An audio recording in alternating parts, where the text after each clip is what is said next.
Hello साथियों। देखिए, आज हम स्टार्ट करते हैं एक नए टॉपिक को।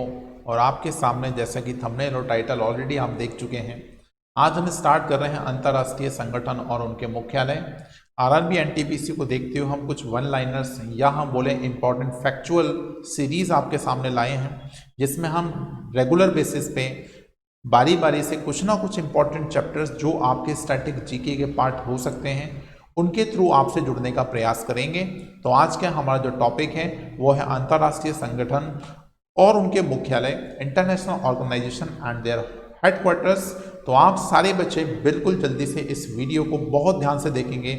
मैं बहुत फास्ट लेके जाऊंगा, बहुत ज़्यादा समय ना लेते हुए आपके साथ जुड़ने का प्रयास करता हूँ। तो चलिए हम स्टार्ट करते हैं। सबसे पहले हम बात करते हैं इंपॉर्टेंट ऑर्गेनाइजेशन की, या हम बहुत इंपॉर्टेंट क्या बोलते हैं संगठन की, जिसे हम बोलते हैं संयुक्त राष्ट्र संघ।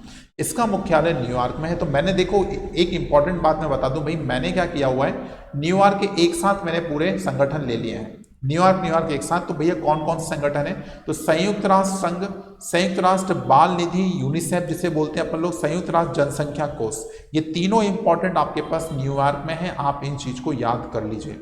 आगे चले तो भाई जेनेवा को चलते हैं हम। बिल्कुल हमने क्या कर दिया है, जिस सिटी में है या जिस कंट्री में है हम उसका डायरेक्ट नाम लेके फिर उसके सारे ऑर्गेनाइजेशन एक साथ लिखते हैं। तो अब जेनेवा में हम लोग चलते हैं। तो जेनेवा में सबसे पहला इंपॉर्टेंट ऑर्गेनाइजेशन जो लिखा है मैंने, संयुक्त राष्ट्र व्यापार एवं विकास, जिसे हम अंगटाड भी बोलते हैं। ये इंपॉर्टेंट है, अंगटाड वर्ड ध्यान रखिएगा, ये आपको पूछा जाता है कि अंगटाड जो है वो कहाँ है, जेनेवा, आपको ध्यान रखना।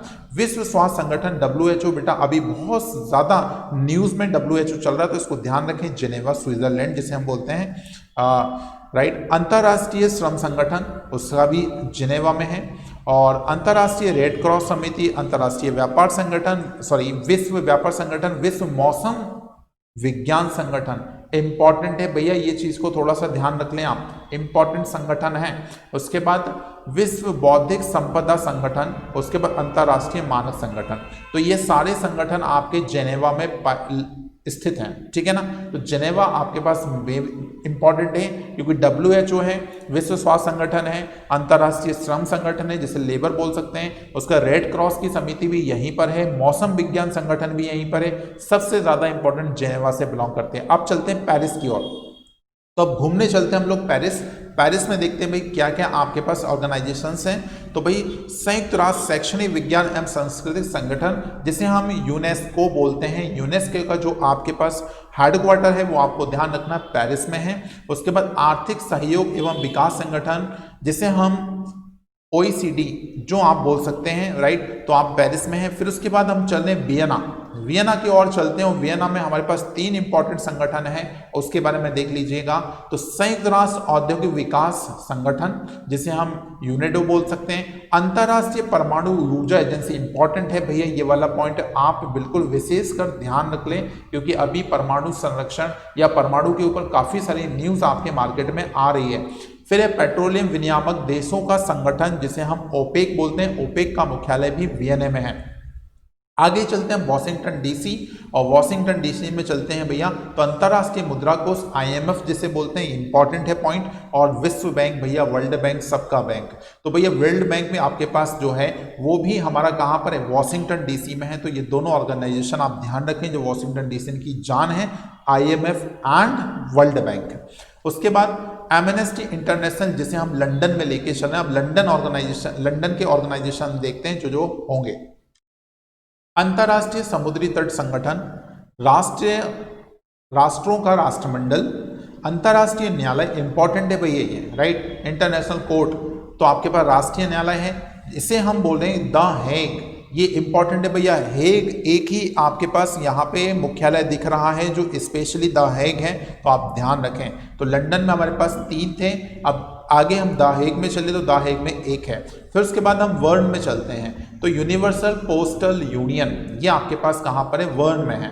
अब इसके बाद चलें तो आगे चलते हैं। तो खाद्य एवं कृषि संगठन, इंपॉर्टेंट है ये भी, ये है आपके पास रोम, और फिर उत्तर अटलांटिक संधि संगठन जिसे हम नाटो बोलते हैं, ये है ब्रसेल्स में, तो नाटो का जो मुख्यालय है वो ब्रसेल्स है। उसके बाद ट्रांसपेरेंसी इंटरनेशनल जिसे हम बर्लिन में देख पा रहे हैं, तो बर्लिन आपके पास यहाँ पे आंसर होगा इसका। आगे और चलते हैं, इंपॉर्टेंट बहुत सारे ऑर्गेनाइजेशन है, सारी लिस्ट आपके पास है, एक बार वीडियो के सारे लिस्ट की स्क्रीनशॉट ले लेना और बार बार इन चीज को पढ़ते रहना, या फिर वीडियो को ज्यादा से ज्यादा बार सुनने का प्रयास करना, शेयर करने का नहीं बोल रहा हूं दोस्त, सुनने का प्रयास करना, जिससे आपको ये सारी चीजें बार बार सुनने से जल्दी याद होती हैं। तो हमारा मकसद सिर्फ और सिर्फ आपको सुनाना है, जिससे आप जल्दी से सुन लें। आगे चलते हैं, अंतर्राष्ट्रीय अक्षय ऊर्जा एजेंसी आबू धाबी संयुक्त राष्ट्र अमीरात। उसके बाद दक्षिण एशियाई क्षेत्रीय संगठन जिसे हम काठमांडू में देखते हैं। दक्षिण पूर्व एशियाई राष्ट्र संगठन जिसे आसियान बोलते हैं, ये जकार्ता में है।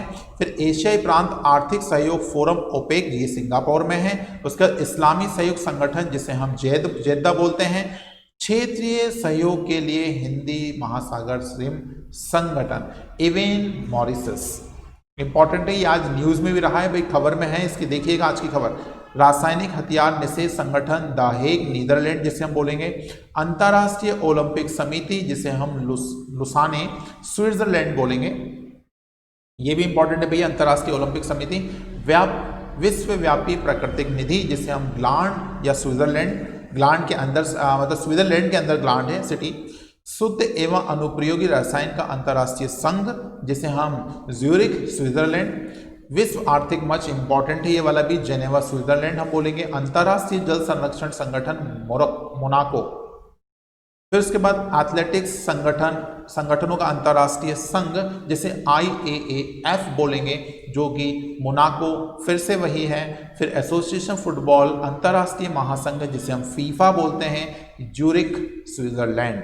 तो स्विट्जरलैंड में भी काफ़ी सीखे हैं, लेकिन उनकी इंटरनल सिटी के नाम भी दे रखे, तो आपको थोड़ा बहुत प्रयास करना पड़ेगा जिससे सिटी के नाम भी याद हो जाए। ये इंपॉर्टेंट, अंतर्राष्ट्रीय क्रिकेट परिषद जिसे हम ICC बोलते हैं, तो वो है भैया दुबई में। उसके बाद और आगे चलते हैं, कोई चीज़ दब रही हो तो बता देना भाई। अंतर्राष्ट्रीय हॉकी महासंघ कहाँ पर है भाई? Lausanne Switzerland. देखो अलग अलग नाम है स्विट्जरलैंड में भाई, बहुत सारी सिटी के आपके बहुत सारे मुख्यालय हैं। उसके बाद इंपॉर्टेंट एक और आ गया भैया, विश्व शतरंज संघ जिसे हम एथेन ग्रीस बोलेंगे। अंतर्राष्ट्रीय प्राकृतिक संघ IUCN इंपॉर्टेंट है भाई ये भी। तो आपके पास ICUN का ये भी ग्लांड स्विट्जरलैंड में है। फिर है निरूपित नाम और नंबर का इंटरनेट निगम जो है लॉस एंजलिस, संयुक्त राष्ट्र, क्या होगा? संयुक्त राष्ट्र अमीरात, सॉरी संयुक्त राष्ट्र अमेरिका। उसके बाद doctors without border Geneva Switzerland. International shooting sports federation जिसे हम म्यूनिक जर्मनी। उसके बाद स्मारक और स्थल पर अंतर्राष्ट्रीय परिषद पेरिस फ्रांस। तो ये थे भाई हमारे पास संयुक्त राष्ट्र के मुख्यालय, और हमने सारे मुख्यालय की बहुत अच्छे से लिस्ट तैयार की है, जिसमें आपको पूरा नहीं पढ़ना है, लेकिन मैंने सारी चीज़ें आपको दिखा दी हैं। आपको अब अलग अलग भटकने की जरूरत नहीं है। और इस पूरी PDF की लिंक क्या बोलते हैं PDF आपको टेलीग्राम चैनल पर मिल जाएगी, और टेलीग्राम चैनल का लिंक इसी वीडियो के डिस्क्रिप्शन में आपको मिल जाएगा। तो आप वहाँ से इसको डाउनलोड कर लें और ज़्यादा से ज़्यादा रिवीजन पे ध्यान दें, क्योंकि ये मोस्ट इंपॉर्टेंट पार्ट है जो आपके RRB NTPC ग्रुप D के लिए, ये समझ लो रामबाण साबित होगा। राइट, ये रामबाण इलाज है आपका, 1 नंबर तो पक्का होता ही है, ये मान के चलिए। तो ऐसे इंपॉर्टेंट नंबर्स मैं आपके स्टैटिक जीके के लेके आ रहा हूँ, तो बहुत शानदार तरीके से आप देखते रहिए और सुनते रहिए मुझे। चलिए जुड़ते हैं अगले वीडियो में, बहुत बहुत धन्यवाद, थैंक यू।